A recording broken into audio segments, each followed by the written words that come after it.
సామాన్య కూలీ నెలకి ఎంత సంపాదిస్తాడు? కొన్ని వేలు, మహా అయితే 1,00,000. మన దేశంలోని ఒక ప్రభుత్వ సంస్థలు బస్తాలు మోసే కూలీలు నెలకి ఏకంగా 4.5 lakhs సంపాదిస్తున్నారంటే మీరు నమ్ముతారా?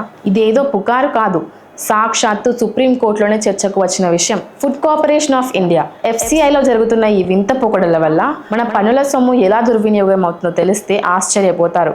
అసలు ఆ లెక్కేంటో ఇప్పుడు చూద్దాం. 2014లో FCIలో బస్తాలు మోసే సుమారు 370 మంది ప్రభుత్వ కూలీలు నెలకి 4.5 lakhs వరకు సంపాదిస్తున్నట్టుగా చూపించారు.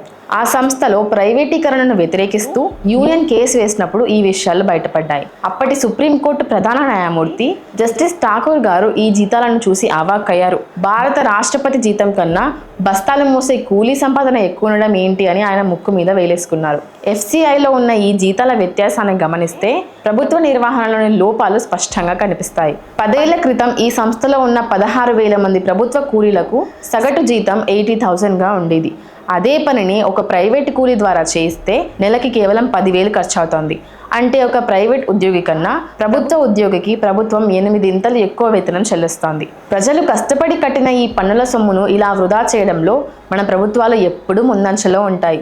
ప్రభుత్వ ఖర్చులో ఇలాంటి అసమర్థతను గమనించే అమెరికాలో ట్రంప్ ప్రభుత్వం ఇలాన్ మస్క్ నాయకత్వంలో డిపార్ట్మెంట్ ఆఫ్ గవర్నమెంట్ ఎఫిషియన్సీ అనే విభాగాన్ని స్థాపించింది.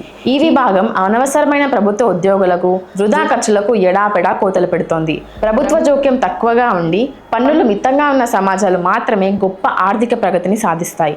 మన దేశం కూడా బీదరిక సంఖ్యల నుండి విముక్తి పొందాలంటే ఇలాంటి సంస్కరణలు ఎంతో అవసరం.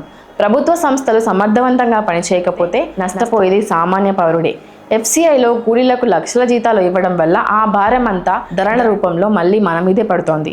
ఈ వింత జీతాల గురించి మీ అభిప్రాయం ఏంటి? మన దేశానికి కూడా డిపార్ట్మెంట్ ఆఫ్ గవర్నమెంట్ ఎఫిషియన్సీ లాంటి డిపార్ట్మెంట్ అవసరమా?